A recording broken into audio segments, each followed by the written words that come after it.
Hello and welcome into another episode of Locked On Wolves. Today on the show, joined once again by Tyler Metcalf of No Ceilings. This time to talk about Terrence Shannon Jr., the Timberwolves' second first-round pick from last week's draft.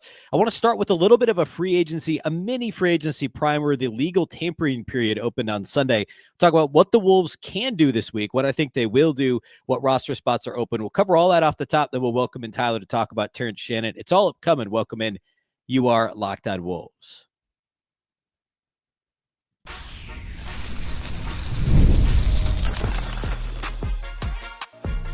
You are Locked On Timberwolves, your daily Minnesota Timberwolves podcast. Part of the Locked On Podcast Network, your team every day.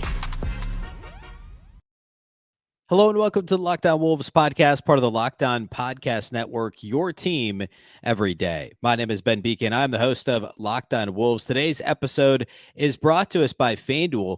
Make every moment more. As playoffs wind down, the sports stop sportsing like we want them to. But this summer, FanDuel is hooking up all customers with a boost or a bonus daily. That's right. There's something for everyone every day, all summer long. Visit FanDuel.com/lockedon to get started. Happy Monday, everybody. Hopefully you had a fantastic weekend. Today is the start of last night was the start of free agency. The legal tampering period where teams are allowed to negotiate with players. Contracts can basically be announced at this point. There's, of course, less of Wolves intrigue to it this year because the Timberwolves are, in fact, over that second apron. So I want to start by talking a little bit about that, what they may do, what roster spots are available, a couple of kind of minor decisions that were made over the weekend by the Wolves in terms of just kind of roster mechanics. And then most of the show today will be Tyler Metcalf joining. Of course, he was on Friday's show. We talked about Rob Dillingham. Tyler is at No Ceilings NBA. He used to write for Canis Hoopus, and before that with me at Donkey with Wolves, and has an extensive base of Timberwolves knowledge and draft knowledge. So he's the perfect guest to talk about both Wolves draft selections from last week. So we'll get to that conversation shortly. First, though, a bit of free agency talk right off the top. A big thank you for making Locked On Wolves your first listen every day. Of course, Locked On Wolves is free and available everywhere. That includes YouTube, as well as all of your favorite audio platforms. Wherever you like to listen to podcasts, you can find Locked On Wolves. You can also watch on the Locked On Sports Minnesota app on both Roku and Amazon Fire TV. And you can follow on X at Locked On T Wolves and also at Beecken with 2 B's, 2 E's, CKEN. All right. Let's talk free agency right here off the top. So, starts on Sunday. Over the weekend, just a couple of housekeeping type things. The Timberwolves allowed Josh Minot's contract to guarantee for next year. It's, I believe, a little over $2 million, which is a little under what a vet minimum salary would be. Not a surprise at all, because I do think Minot is nearly ready to be kind of a fringe rotation player, which is, I realize, a lot of qualifiers, but I do think there's something he can bring to the table. He's in a bit of a weird spot because, well, what his skill set is really important, and we'll talk more about this as the offseason continues. I don't know what role he fills with this current team. Like, in my mind, he would be in like a Naz Reid type role where he's essentially a backup big that can also play the 3. I know Naz doesn't really play the 3 other than in the 3 center lineup. But, you know, Minot's more of like a best cast as a 4 that can also play the 3, can guard 3s and 4s, maybe some 2s, although he's really big. But again, the energy, kind of steals, blocks, rebounds, run the floor, lobs, transition stuff, like a do stuff guy.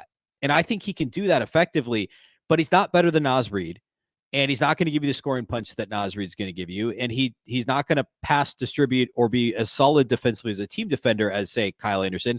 So I don't know what role he has, but I do think there's value there, and it makes a ton of sense to have him at, you know, now every dollar matters, right? When you're not over the second apron, it doesn't really matter if a guy's $2 million or $2.4 million. But because of the second apron tax and what they're going to have to pay, saving a few $100,000 on the actual salary, and there's the upside of Minot, and there could be potentially trade value at some point if he doesn't crack the rotation this season. So it makes a lot of sense to keep Minot on the roster. So that wasn't really a surprise. They did not offer a tender to Luka Garza, which makes sense. Remember, he was actually converted from a 2-way to a standard roster contract toward the end of the regular season to fill one of those open spots. So Garza is a free agent. We know that, unrestricted. Daisha Nix is an unrestricted 2-way free agent. Incidentally, Jalen Clark does have one more year on his contract. He signed a 2-year, 2-way deal following the draft last year. He was last year's second-round pick. Likely would have been a lottery pick before he tore his Achilles late in the season at UCLA last year. And the Timberwolves got him in the second round, best point of attack defender, probably best perimeter defender in the entire country that year in the NCAA. So he's going to play Summer League too, by the way. So there was a report this week, I believe actually, the Timberwolves, Lloyd, said in his press conference that Daisha Nix, Jalen Clark, Josh Minot, and then the rookies this year, Dillingham and Shannon, are all going to play Summer League here in just a couple of weeks. So we'll obviously have a lot to talk about related to that. But Jalen Clark, excited to see him in Summer League. All that to say, he's got a two-way deal. He's the only one of the three two-way contract guys from this year that's under contract for next year. So they have two two-way spots to fill, and then they've got 4 standard roster spots to fill. Remember, they finished last year one below the threshold. They have the TJ Warren spot, and then they've got the Monte Morris.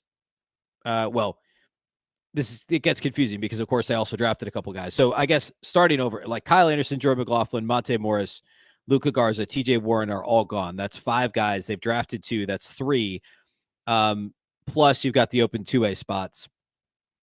And the 2, so 3, am I counting that right? Yeah, no, that's right. So they've got 4 spots plus the 2 two-way spots to fill this offseason. So you buy that they're going to bring back, they're obviously going to sign another point guard at a vet minimum deal, that's all they can do now is vet minimum deals. I was a bit off on this when I talked about it late last week. I talked about the mid-level exception. Now that they have hit the second apron, which that was my miscalculation, was I didn't think that kicked in yet. But as soon as they've hit it, which they have with these with the rookie with the draft selections in the draft, now that they have 2 first rounders on the payroll, they're at the second apron. So they can no longer use that partial mid-level that we had talked about on the basketball party, that I had talked about. That's no longer in play because with the 2 first rounders that they have under contract and, cap holds and all that stuff for free agents, they're over the second apron. So they can't use the taxpayer mid-level, which is, $5+ million. But I had talked about trying to get Kyle Anderson to re-sign for that amount. I think that's still relevant because they're not going to pay much more than that. Because remember, if they pay him $5 million, it's actually paying him, basically twice that because of the tax penalties. So all that to say, I still think they try and retain slow-mo because the one thing you can do, despite being over the second apron, is pay whatever you want to retain your own free agents. You just have to understand that you're paying that penalty. You're paying a penalty to re-sign your own free agents, but you're able to do it. So I think they try and bring back slow-mo. That's going to be part of this whole conversation. They probably try and bring back Monte Morris, but I would imagine that their appetite for paying him beyond the veteran minimum is going to be much lower now that they have Rob Dillingham, because he's not necessarily going to be handed a 16-minute-a-game backup point guard spot. He'll, like their third point guard, whoever it is, Monte Morris, Jordan McLaughlin, somebody else, will probably play a little bit early in the season as they ease Dillingham in a bit. But by the end of the year, the plan would be for Dillingham to be the backup point guard, and you're not going to pay, $5, $6, $7 million plus the penalty for Monte Morris when you could have a vet minimum guy and you have Dillingham. And I think Jordan McLaughlin's probably could get a little more than the vet minimum on the open market, and he may want a change of scenery anyway. Sitting here right now, I think it's more likely McLaughlin's back than it is Monte Morris, because Monte Morris is going to get more than the minimum somewhere. McLaughlin might be able to, and he might want a change of scenery, but there also is familiarity there, and there would be some minutes without a Monte Morris potentially early in the season for McLaughlin. And I know his role being kind of jerked around the last 3+ years is frustrating for him, but I think it's just more likely he's back than Monte Morris. I think Kyle Anderson at this point, I'm starting to think it's more likely they bring him back based on all the public comments from Lloyd and from Conley. It's going to be expensive because of the penalty, because of being over the second apron, but they may try and bring him back. Besides that, all you're doing is vet minimum contracts. And there's a lot of names out there, guys, that could end up, and I don't want to get into it yet because I want to kind of see how the first couple of days here plays out, because they really are only looking at vet minimum guys. So we'll actually spend quite a bit more time on that Tuesday and Wednesday, because it's pretty unlikely they sign somebody right away to a vet minimum, because most guys aren't going to agree to a vet minimum right away. They're going to see if they can get more. As the week in free agency overall continues, then the Wolves will see how things shake out. They'll bring in a shooter. They'll bring in a defender. They probably will bring in another big. Maybe it's Garza again on a vet minimum deal to kind of shore up their depth across the board. So We got the rest of the week to talk about that. There is a lot to get into in terms of potential names. I'll give you my favorite potential vet minimum targets. There were a couple mentioned last week on the basketball party, so I'll bring those back up and talk through my thought process there in the next couple of days. But don't expect any fireworks because the Wolves simply don't have any money to spend. It'll be interesting to see what happens with Kyle Anderson. I don't think that's resolved quickly. I could be wrong. I don't think it happens quickly, though. So we'll keep an eye on that to be sure. And then, of course, plenty more free agency talk throughout the week now that we're on the other side of the draft. Once we get into next week, it's going to be all summer league discussion. So still a packed month. We're still daily, by the way, throughout the month of July, daily throughout the month of July. So free agency, summer league, all of the aftermath of that, any additional trade rumors that crop up, although I don't think we'll see a ton involving the Wolves. All of that is upcoming here in the next couple of weeks. Next, though, we're going to get to the conversation with Tyler Metcalf. So we'll roll right into that here next segment, the conversation with Tyler. And then after that, we'll close the show out and I'll get you ready here for the rest of the week. It's all upcoming here next.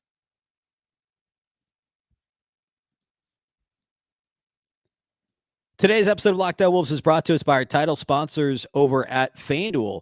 I love sports. I love them so much. I never want them to stop. But as the playoffs wind down, we get fewer games, and the sports aren't sportsing like we want them to. And, of course, the playoffs are all over now. You just got regular season baseball, regular season WNBA, and that's kind of it right now. There's not a whole lot else. Olympic trials, if you're watching those. But FanDuel lets you keep the sports going whenever you want. All you have to do is open the app and dream up bets anytime you're in the mood, and everything is over there. It's a great, baseball right now, great time of year for baseball, almost to the All-Star break. This summer, FanDuel is hooking up all customers with a boost or a bonus daily. That's right. There's something for everyone every day, all summer long. Head over to FanDuel.com/lockedon and start making the most out of your summer. FanDuel, official sports betting partner of Major League Baseball.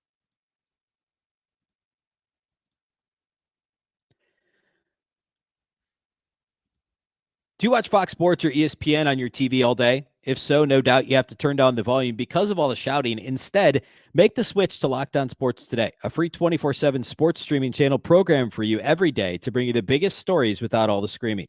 Locked On Sports Today brings you can't-miss analysis, opinions, and news, streaming 24/7 on YouTube or the free Amazon Fire TV channels app, part of the Locked On Podcast Network, your team every day. All right, let's go ahead and roll into my conversation with Tyler Metcalf. Again, part one last week was on Friday. So Friday's show on YouTube and wherever you get your podcasts. We talked about Rob Dillingham. Today, we talked Terrence Shannon Jr. Let's go ahead and get into my conversation with Tyler Metcalf of No Ceilings. All right, joined by Tyler Metcalf of No Ceilings again. Part one of our conversation on Friday's show, we talked about Rob Dillingham, the Timberwolves pick when they traded up to number 8, in depth, what he brings to the table on both sides of the floor, both ends of the floor. Today, we're going to talk about Terrence Shannon Jr.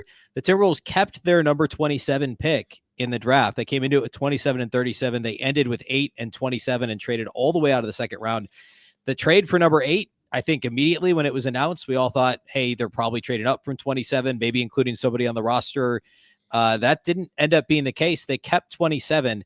They went ahead and selected there with a second, now a second guaranteed rookie contract on the roster.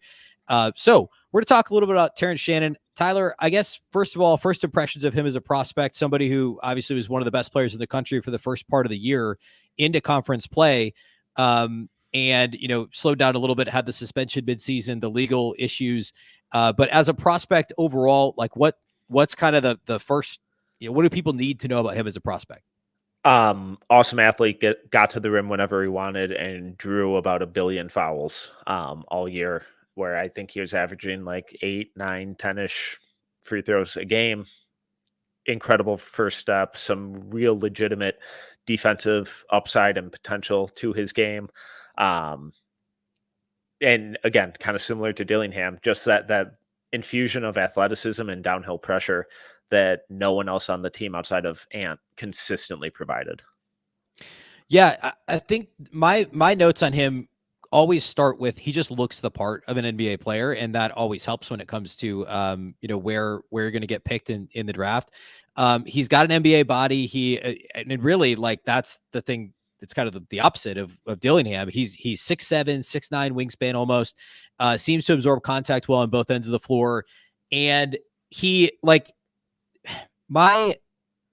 think what's most exciting about him from my standpoint is he should be fantastic in transition immediately. Yes. He was one of the best transition players in college. And that's where, like, to somebody that didn't watch him a ton or wasn't super plugged into the draft process, you just look at it, it's like, all right, he averaged 20 plus, like this dude's like a crazy half court scorer, but that's not really the case. He did a ton of damage in transition, shot a ton of threes, was more of a volume 3-point shooter than a true sharpshooter, really. And I think immediately he's going to give some, really a boost to that second unit for Minnesota. They didn't play fast enough this year. And I think Shannon's going to, there's going to be a lot that he brings to the table that helps them play faster and more efficiently with the second unit, especially. Yeah, and you talk about the transition offense. He ranked in the 87th percentile in points per possession and shot over 70% at the rim in transition. So he's very physical, has NBA wing size, and really fast. So he gets to he's fearless about attacking the rim too. So, free throw rate of about 60. The rim pressure, it was awful last year for the Wolves in general. He fixes that immediately. It's really his calling card. We can go into the shooting or on-ball creation or playmaking in a minute, or where, however you want to go with it. But the big selling point with him is if you just need someone to attack a closeout, get out in transition, or just run a pick and roll or even isolation and just get to the paint, get a paint touch and collapse the defense, he's going to be able to do it more often than not. Yeah. To like the fit with Minnesota is they needed some additional size on the wing, and they needed to play faster, and they needed to get to the rim more, as you said, and get some easy, efficient scoring. And between him and Dillingham, they're going to play a lot faster. And both of them had impressive steal rates, although Shannon's went down a little bit with Illinois. And I think that maybe just had a little bit to do with some consistency issues on defense for him. But certainly, again, looks the part defensively, is athletic enough, is big enough to be a solid on-ball defender at the NBA level. But I think he's going to be either the one that is turning that defense into offense, or he's like, because he's getting the steal, taking it himself, or he's, getting paid off by running the floor and getting the alley-oop dunk or getting the open 3-point opportunity in transition. I just think he's going to add a ton of that easy scoring in transition for Minnesota. It didn't stand out to me. Like, certainly he could. You mentioned pick and roll. Like, I felt like he was pretty good there, but he wasn't like it was a ton of. I believe his. I don't have his 3-point rate in front of me. I should have pulled it up, but it's something like nearly half his shot attempts were threes, weren't they? It seemed like he had like 11 per 100 possessions, which is pretty high. Yeah. So a lot of that was shooting off the dribble in the half court, also catch and shoot, but just got those shot attempts up. What did you think about what he is able to do offensively in the half court? Because that to me seemed like something that, for somebody who scored as much as he did, it just didn't seem like there was that much true production creating for himself in the half court. But what's your take on him when it comes to that? Yeah, and that's where my biggest questions kind of come into play. So, when you just look at synergy, 95th percentile as the pick and roll ball handler, but so much of that is utilizing a screen and just getting to the rim because, that screen frees up a little more space. And the counter argument to that is, cool, Rudy Gobert's pretty darn good at screening, so awesome. But Shannon also had the ball all the time. He basically acted as their point guard, and everything on offense ran through him. I don't think that's going to be the case in the NBA, especially with the Timberwolves, with Conley, Dillingham, Ant, Cat, Naz. It's a pretty long list before you get to Shannon, and you're like, hey, why don't you go initiate? So I'm just not entirely confident in how his game translates to more of an off-ball role. The spot up shooting was really solid, this year, 80th percentile overall. Shooting off the catch, he was solid. Just kind of average though, shooting off the catch. And there's no cutting. There's very little off ball movement. There's the athleticism to get downhill and attack. So it's kind of like all right, were you just expending so much energy when you were on the ball, getting to the line, getting to the rim over and over and over again, that when you were off ball is like, I need a breather. I need to catch my breath. Or is it because there's just not that aspect to his game? So it's kind of a tricky balance. Yeah. And that's that's one of my hesitations with him. And I had him, he was one of the players I talked about in Locked On Wolves as somebody that I'd consider at 27. I think I had him 8th out of 12 guys that I talked about. And I had some concern with somebody who scored so much and was so successful in college doing exactly that, which is not having an on the ball role. Like, will he be willing and able's the bigger one, to accept this off ball role where they're going to ask him to be maybe a supersized version, not supersized, that's the right, maybe like a souped up maybe version of a 3-and-D guy, where like, hey, you're probably never going to guard the number one option on the other end of the floor because we got all these other guys who are awesome at it, but you're a big body. We think you could be a plus defender. We know you can knock down, catch and shoot threes. We know you're going to run in transition, but offensively, we need you to up the activity. Like you talked about, he didn't cut, he didn't do anything because the ball's in his hands so often was the main reason, I think. But is he able? Does he have the, is he going to be willing to, I said able is the keyword. Willing is really the keyword. That's what I meant to say. Yeah. Is he willing to do this stuff in the half court? I think the athleticism, there's enough of it there. There's enough size, all that stuff.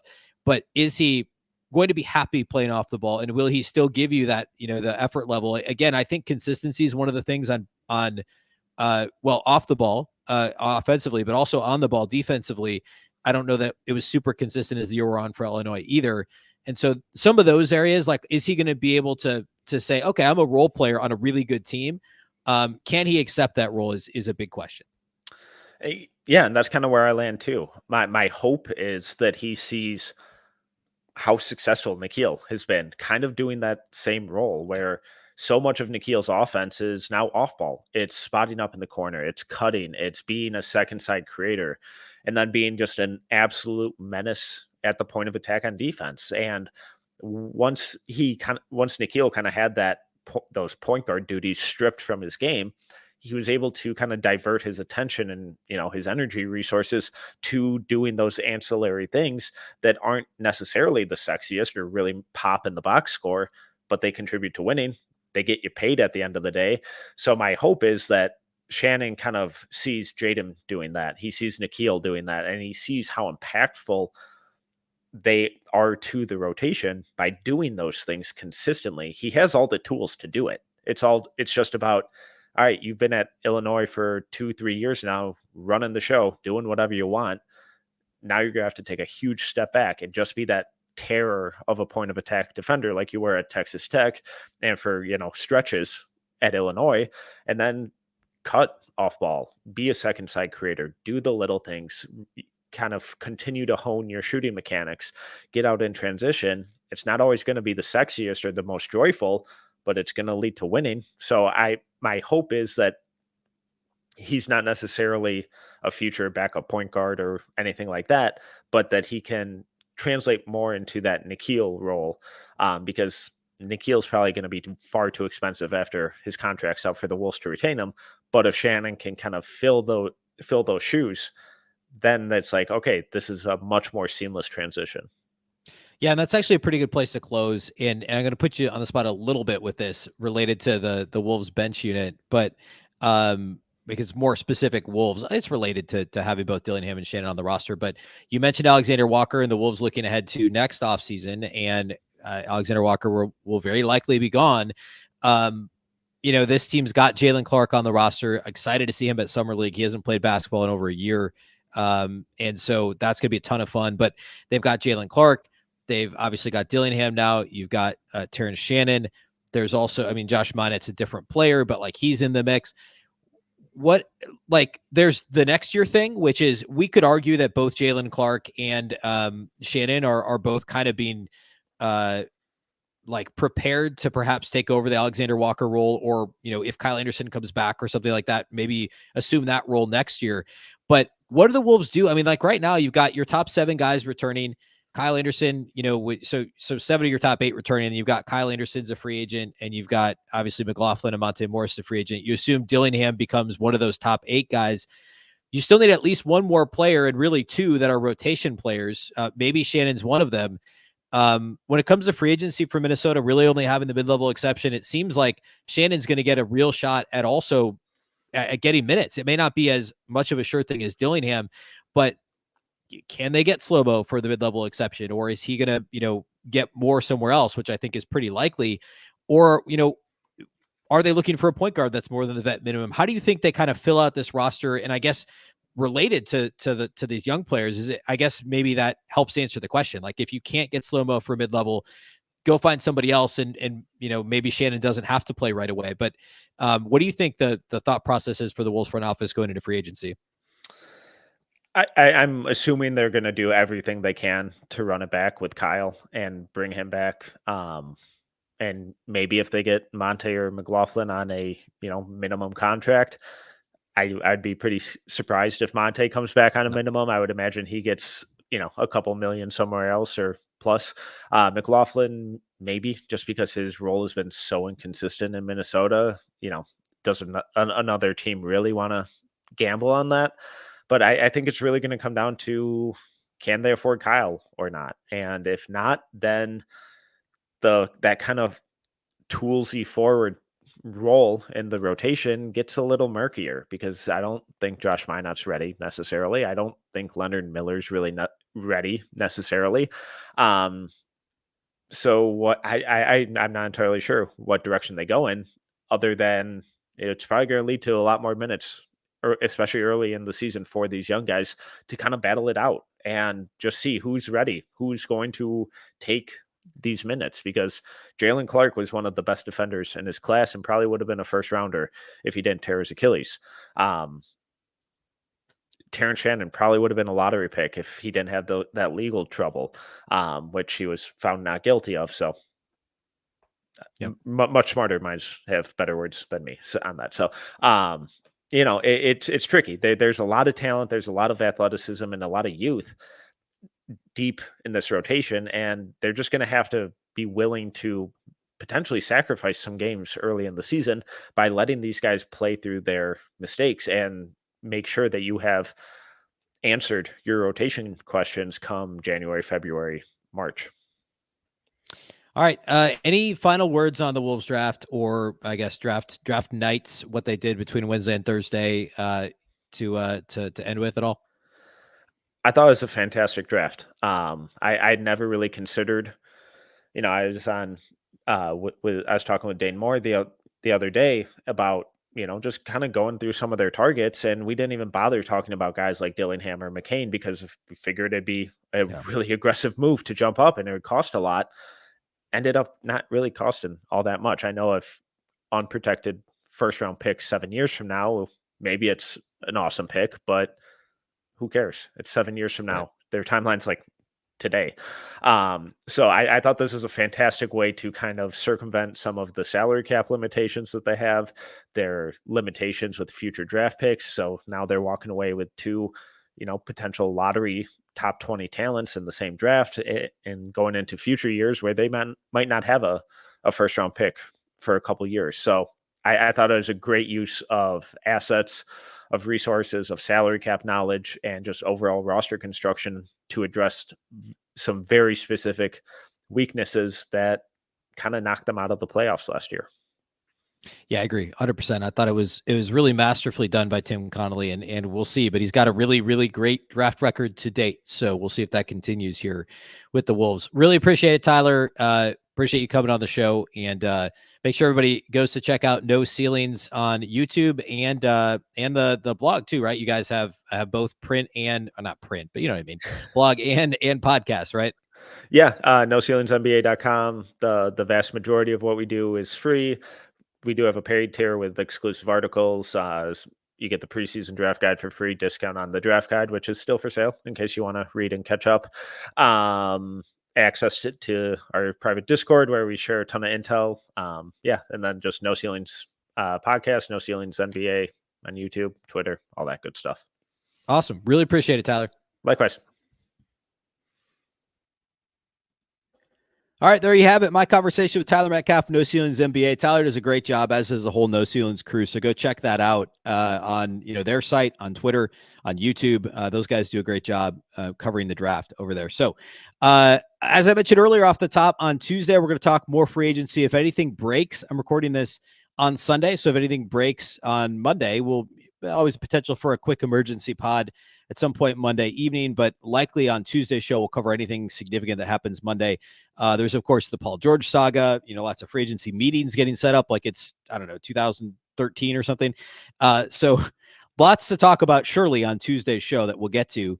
But if there's anything major Wolves, we'll cover that. Otherwise, we're going to talk all things potential vet minimum signings for Minnesota, my prediction for what the Wolves will try and do, my favorite targets for vet minimum signings, and then we will get into the rest of this week. We'll start to turn our attention towards Summer League, as I'm sure we'll start to find out which players will be in Vegas for Minnesota. So lots to get to here throughout the week. Again, daily throughout the month of July. Big thank you for making Locked On Wolves your first listen every day. Of course, this show is free and available everywhere.